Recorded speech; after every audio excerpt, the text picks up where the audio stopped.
साथियों, पिछले कई महीने से किसान सरकार से बहुत बड़ी लड़ाई लड़ रहे हैं। पिछले कई महीनों से लगातार 3 कृषि काले कानूनों के विरोध में किसानों की लड़ाई जारी है। लगातार किसान लड़ाई लड़ रहे हैं और दिल्ली के तमाम बॉर्डर पर किसान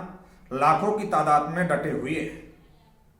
लेकिन सरकार किसानों की बात मानने के बजाय किसानों के आंदोलन को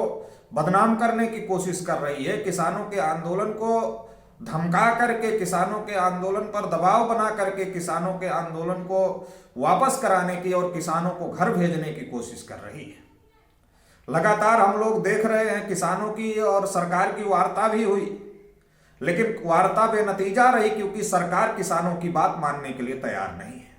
सरकार किसानों की बात क्यों नहीं मानना चाहती? इसका सबसे बड़ा कारण है कि जो सरकार है वो ईवीएम के बल पर चुनाव जीत कराती है और ईवीएम से घोटाला करने के लिए जो पैसा मिलता है, चुनाव लड़ने के लिए जो पैसा सरकार चलाने वाले लोगों को, भारतीय जनता पार्टी को मिलता है, वो पैसा अडानी और अंबानी देते हैं। इसलिए सरकार किसानों के फेवर में फैसले ना करके सरकार अडानी और अंबानी के फेवर में फैसले कर रही है। सरकार कह रही कि कानून किसानों के समर्थन में, जबकि किसान कह रहे हैं ये कानून हमारे विरोध में है और पूंजीपतियों के समर्थन में है। किसानों के कहने के बावजूद भी सरकार किसानों की बात नहीं सुन रही है और सरकार तीनों कृषि कानूनों को वापस करने के लिए तैयार नहीं है, क्योंकि सरकार को ऐसा लगता है कि अब हमें तो ईवीएम से वोट मिलता है, हमें किसानों के वोट की जरूरत नहीं है और चुनाव लड़ने के लिए अडानी अंबानी हमको पैसा देते हैं, तो इसलिए हमको अडानी और अंबानी के फेवर में काम करने की जरूरत है। जितनी पब्लिक प्रॉपर्टी गवर्नमेंट के पास थी, चाहे वो इंडियन ऑयल हो, चाहे भारत पेट्रोलियम हो, चाहे रेलवे हो, चाहे बीएसएनएल हो, चाहे गवर्नमेंट सेक्टर की कंपनियां हो, चाहे पब्लिक अंडरटेकिंग सेक्टर की कंपनियां हो, चाहे गवर्नमेंट के डिपार्टमेंट हो, चाहे एयरपोर्ट हो, चाहे लाल किला हो, सभी को पूंजीपतियों को देने का काम किया सरकार ने। जो पब्लिक प्रॉपर्टी गवर्नमेंट के पास में थी, उस पब्लिक प्रॉपर्टी को पूंजीपतियों को देने का काम सरकार ने किया। अब जो ये खेती योग्य भूमि है, खेती योग्य जो जमीन है, ये पब्लिक प्रॉपर्टी पब्लिक के पास में है, तो 3 कृषि काले कानूनों के माध्यम से ये जो पब्लिक प्रॉपर्टी पब्लिक के पास में है, अर्थात किसानों के पास जो खेती योग्य भूमि है, इसको भी किसानों से छीनकर पूंजीपतियों को देने की तैयारी है। ऐसा भी किसान नेताओं का कहना है। किसान नेताओं का यह भी कहना है कि इससे खेती किसानी घाटे का सौदा बन जाएगी और इससे एक तो किसानों की मंडी खत्म हो जाएगी, किसानों को उचित रेट नहीं मिलेगा, एमएसपी खत्म हो जाएगी। और इतना ही नहीं है, इससे जो खाद्यान्न, दलहन, तिलहन, आलू, प्याज जो आवश्यक वस्तु अधिनियम से बाहर कर दिया गया है, इससे जो देश का निम्न मध्यम वर्ग है, मध्यम वर्ग है और जो निम्न वर्ग है, देश में जो लोग खरीद करके खाते हैं, जब यह पूंजीपतियों के नियंत्रण में खाद्यान्न, दलहन, तिलहन, आलू, प्याज चला जाएगा, इसका ये अनियंत्रित गोदामीकरण करेंगे, अनियंत्रित भंडारीकरण करेंगे और अनियंत्रित गोदामीकरण और अनियंत्रित भंडारीकरण की वजह से देश में महंगाई बहुत बड़े पैमाने पर बढ़ जाएगी और देश का बहुत बड़ा तबका भुखमरी के कगार पर पहुंच जाएगा। इतना ही नहीं है, देश में पूंजीपतियों का कब्जा हो जाएगा। सरदार वल्लभ भाई पटेल जो किसानों की लड़ाई लड़ते थे, उन्होंने जो रियासतें थी देश के अंदर, जो खंड खंड भारत था, उस खंड खंड भारत को तमाम रियासतों का विलय करा करके खंड खंड भारत को अखंड भारत बनाने का काम किया था। लेकिन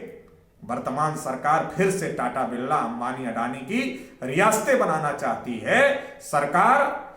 सरदार वल्लभ भाई पटेल की बड़ी मूर्ति तो लगाती है, लेकिन सरदार वल्लभ भाई पटेल जिन किसानों की बात कर रहे थे, जिन किसानों की लड़ाई लड़ रहे थे, उन्हीं किसानों के विरोध में सरकार काम कर रही है और सरकार फिर से अडानी अंबानी की रियासतें बनाना चाहती है। तो ये जो साजिश देश के साथ में हो रही है, ये बहुत भयानक साजिश है और आने वाले समय में इससे देश पर पूंजीपतियों का कब्जा हो जाएगा। इसलिए जो किसान लड़ाई लड़ रहे हैं, ये लड़ाई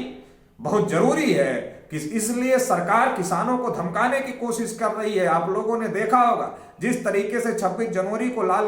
जिस तरीके से 26 जनवरी को किसानों का ट्रैक्टर परेड हुआ और ट्रैक्टर परेड में लाखों की संख्या में किसान शामिल हुए, लेकिन बीजेपी और आरएसएस के कुछ लोगों ने घुस करके किसान संगठनों को बदनाम करने की कोशिश किया, किसान नेताओं को बदनाम करने की कोशिश किया। फिर सरकार ने दबाव बनाने की कोशिश की किसान नेताओं के ऊपर फर्जी एफआईआर करके। जो नेता किसी प्रकार की हिंसा का बयान नहीं दिए, जो नेता किसी प्रकार की हिंसा में शामिल नहीं थे, जिन नेताओं ने कभी हिंसा का समर्थन नहीं किया और जिन नेताओं ने हिंसा के विरोध में हमेशा बात कही, जिन नेताओं ने शांतिपूर्ण प्रदर्शन इतना दिन से किसान कर रहे हैं, उस किसान आंदोलन को, उन किसान नेताओं के खिलाफ FIR किया गया, उसको बदनाम करने की साजिश की गई। दिल्ली के लाल किले को नरेंद्र मोदी ने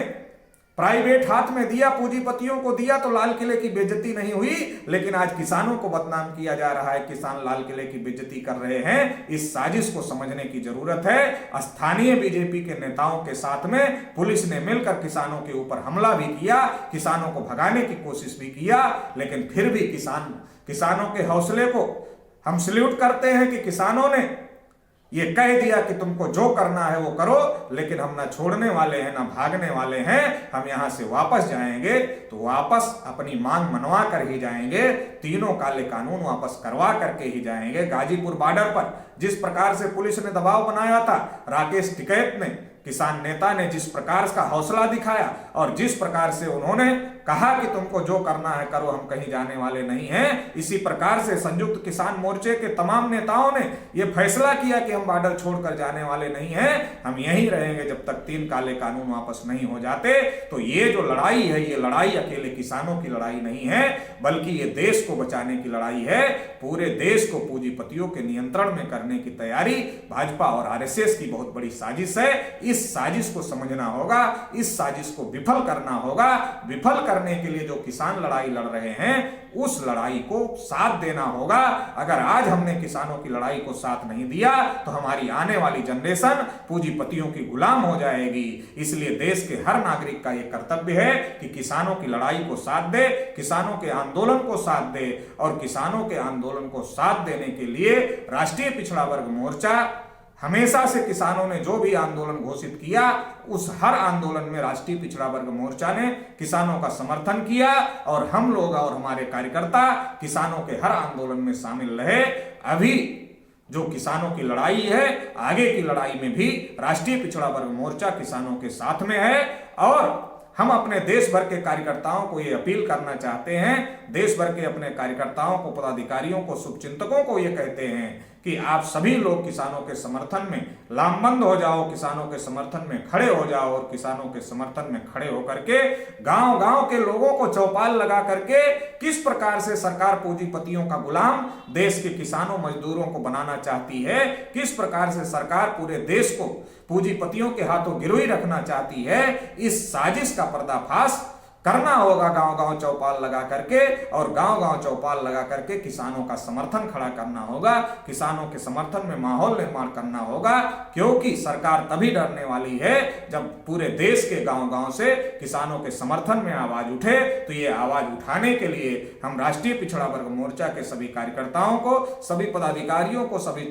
शुभचिंतकों को ये अपील करते हैं कि इसके लिए गांव-गांव चौपाल लगाया जाए, और गांव-गांव चौपाल लगा करके जो RSS बीजेपी की साजिश है देश को पूंजीपतियों के हाथों में सौंपने की, देश को पूंजीपतियों का गुलाम बनाने की, इस साजिश का पर्दाफाश किया जाए और किसानों के आंदोलन को मजबूत करने का काम किया जाए, ताकि आने वाले समय में हम ये लड़ाई जीत सकें और तीनों जो काले कृषि कानून हैं उनको सरकार वापस लेने के लिए मजबूर हो। तो साथियों, इस लड़ाई में आप लोग साथ देंगे, इस अभियान को आप लोग चलाएंगे, आप किसानों के समर्थन में खड़े रहेंगे, ऐसी हमको आप सभी से आशा है, अपेक्षा है। आप सभी को आभार, धन्यवाद।